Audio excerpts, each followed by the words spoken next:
ഇനി നമുക്ക് അറിയേണ്ട ഒരു ഓഹരി പെർസിസ്റ്റൻറ്റ് സിസ്റ്റമാണ്. ഏകദേശം 0.67% ഒരു ഇടിവാണ് ലാസ്റ്റ് ട്രേഡിങ്ങിലേക്ക് കാണാൻ സാധിച്ചത്. 5882 ലാസ്റ്റ് ട്രേഡർ പ്രൈസ്.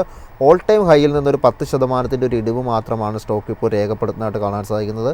ഒരു വീക്കിലി ട്രേഡിംഗ് നോക്കുമ്പോൾ ഏപ്രിൽ 7 തുടങ്ങിയുള്ള ഒരു വീക്ക് തൊട്ട് കണ്ടിന്യൂസ് ആയിട്ട് പല വീക്കുകളിലും നേട്ടം രേഖപ്പെടുത്തിക്കൊണ്ടുള്ള ഒരു ക്ലോസിംഗ് എടുക്കാൻ പെർസിസ്റ്റൻറ്റ് സിസ്റ്റത്തിന് സാധിക്കുന്നുണ്ട്. ഈ ഒരു ഓഹരിയിൽ താങ്കളുടെ ഒരു ടേക്ക് എന്താണ്? വിഷ്ണു, പെർസിസ്റ്റന്റ് സിസ്റ്റം മറ്റ് IT സ്റ്റോക്സിനോടൊപ്പം തന്നെ കഴിഞ്ഞ 3-4 മാസങ്ങളായിട്ട് നമുക്ക് അണ്ടർ പെർഫോമൻസ് ആണ് നൽകിക്കൊണ്ടിരുന്നത്. ബട്ട് നമുക്ക് കഴിഞ്ഞ ആഴ്ചത്തെ ട്രേഡ് നോക്കുമ്പോഴേക്കും നേരിയൊരു ബൈയിങ് ഇൻട്രസ്റ്റ് എൻറ്റയർ IT സെക്ടറിൽ നമുക്ക് കാണാൻ സാധിക്കുന്നുണ്ട്. ബട്ട് സെക്ടർ ഭീമന്മാരായിട്ടുള്ള ഇൻഫോസിസ്, വിപ്രോ, TCS ഇതിലൊന്നും ലോങ് ടേം ട്രെൻഡ് റിവേഴ്സ് ചെയ്യാൻ സാധിച്ചിട്ടില്ല. But at the same time നമ്മൾ പെർസിസ്റ്റന്റ്, കൊഫോജ് മുതലായ സ്റ്റോക്സ് നോക്കുമ്പോഴേക്കും നമുക്ക് both short term and long term trend ബുള്ളിഷായി മാറുന്ന ഒരു സാഹചര്യം കാണാൻ സാധിക്കുന്നത്. പെർസിസ്റ്റന്റ് കേസിൽ നമ്മൾ ഈ ആഴ്ച ശ്രദ്ധിച്ചിരിക്കുന്ന മേജർ റെസിസ്റ്റൻസ് 6000 രൂപ.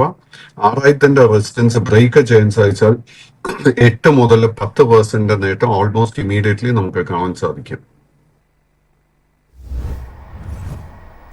സാർ, ഇപ്പോൾ പെർസിസ്റ്റൻ്റ് കൂടെ മെൻഷൻ ചെയ്തൊരു സ്റ്റോക്കാണ് കോഫോർജ് സമാനമായൊരു രീതിയിലുള്ള ട്രേഡിംഗ് ആണ് തുടരുന്നതെന്ന് താങ്കൾ ഇപ്പോൾ ഓൾറെഡി മെൻഷൻ ചെയ്ത് കഴിഞ്ഞു. കോഫോർജിലെ ഒരു ടെക്നിക്കൽ ലെവലുകൾ, അതായത് വാച്ച് ചെയ്തേണ്ടിരിക്കേണ്ട ഒരു ലെവലുകൾ കൂടി ഒന്ന് പറയാമോ സാർ? കൊഫോജിന്റെ കേസിൽ നല്ലൊരു ബുള്ളിഷ് സെറ്റപ്പാണ് നമുക്ക് കാണാൻ സാധിക്കുന്നത്. ഇമ്മീഡിയറ്റ് റെസിസ്റ്റൻസ് കാണുന്ന 1840, അതിനുശേഷം 1880.